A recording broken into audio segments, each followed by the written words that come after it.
வெளியே கிளம்பல. தூக்குதுற வந்துட்டான்னு நினைக்கிறேன். உட்கார்ந்து இருக்க நம்மால் ஒருத்தனை ஏந்திரிக்க கூடாது. ஏத்தி கட்டின வேட்டி இறங்க கூடாது.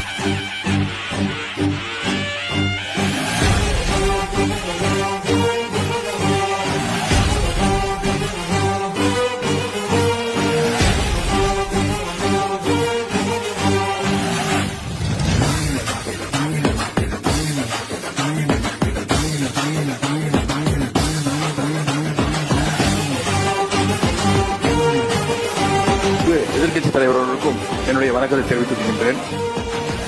மக்களுக்கு அடிப்படை சமூக நீதியான பாதுகாப்பை கூட உறுதி செய்ய இயலாத